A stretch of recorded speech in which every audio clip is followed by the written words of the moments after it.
All right, so it looks like Demi was able to throw a second deck together. So this will be part 2 of our Demi versus Nightmare match. And yeah, I think what Demi was saying is he pretty much exclusively plays Druid, and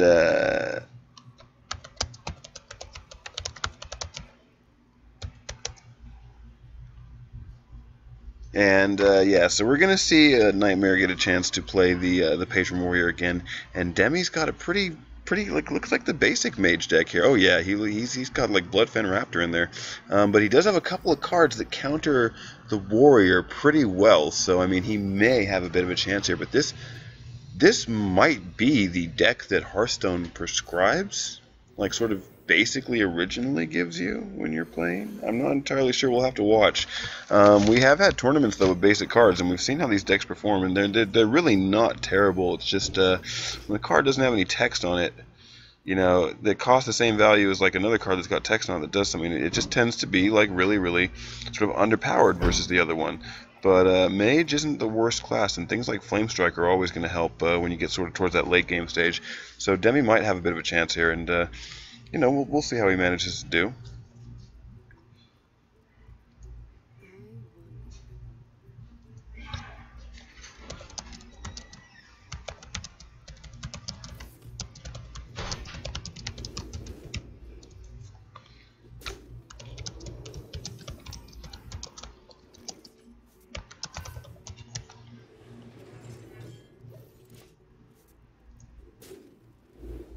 And looks like Demi decided to sort of take the aggressive line early on with that Raptor going face, but I think he wants to clear.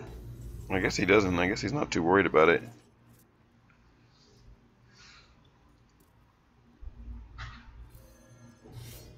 And yep, Nightmare's going to load up the Deathbite. Which one does he want to take care of? I think probably the more damage, yeah. But maybe he's thinking better of it.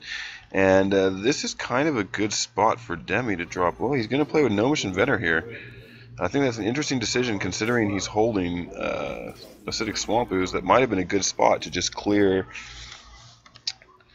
the Armor Smith and the weapon.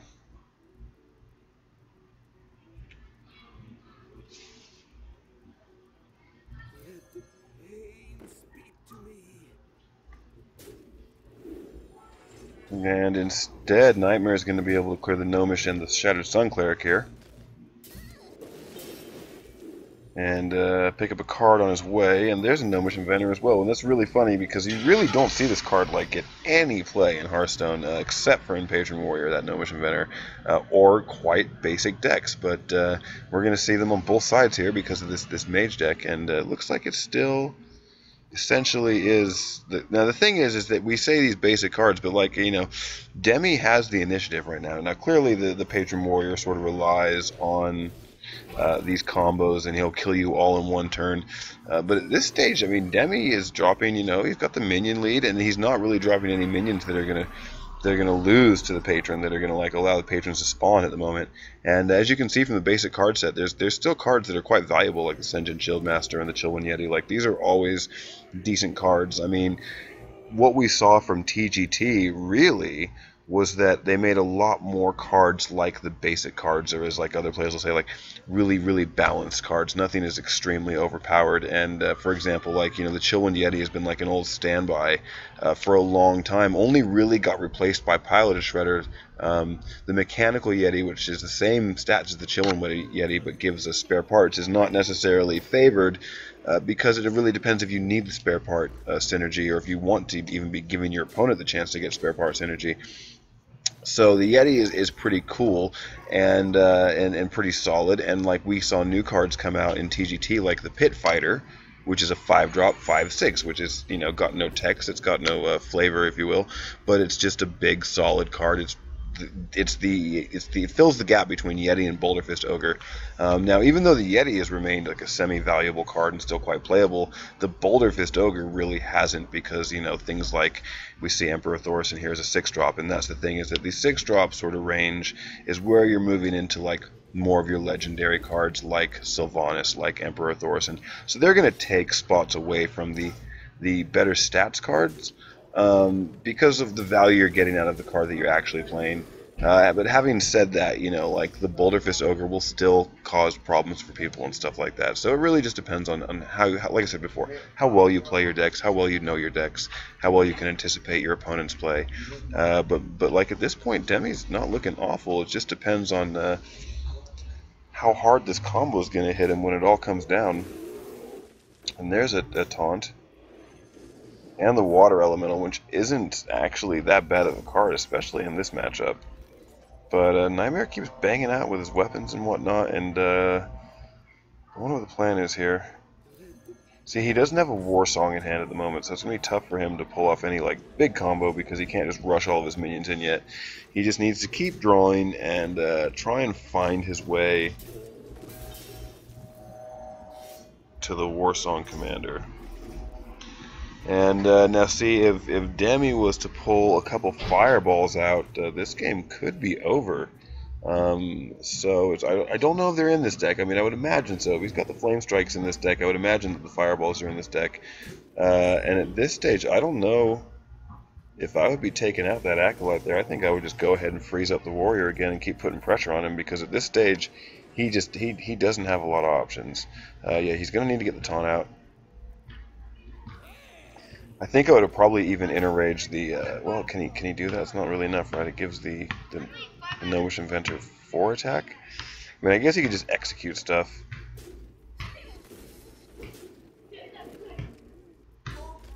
And you probably hear the kids in the background playing basketball. I was down there earlier playing basketball. It's pretty, like I said, it's been a really nice day here in Las Vegas. It's September. It's getting cooler in the evenings. It's still pretty hot out during the day, but really nice outside and really nice to like take in the air. It's normally pretty clear here as well. You don't see a ton of stars because of the light pollution, but you see enough. It's kind of nice. Anyway, back to the game. Has the Warrior stabilized sufficiently? I don't know. I really think that the Demi's just bringing a lot of pressure here with these old school cards. I mean, it's really, really unlucky for Nightmare because he just hasn't drawn the War Song yet. So, like, do you throw out the taunt and Battle Rage? I mean, I don't know. Like, you could throw out the taunt and, like, Inner Rage and then play Battle Rage and draw 2 cards instead of 1. I think here he has to put out Frothings. I would just put out Frothings. Like, I mean, I know you're worried about getting, like, Flame Strike, but, like, you need to put threats back on the board because you're not going to be able to deal with this Boulder Fist. But I guess the Patron Warrior player knows better. You know, like, this is a spot he's probably used to. It's, like, a little uncomfortable, but at the end of the day, once he draws his War Song, it's on. It's on like Donkey Kong. But right now he is facing a ton of heat. And he will be dead on the next turn if he can't find a reasonable response. That's not really reasonable enough. I don't think it's going to do it.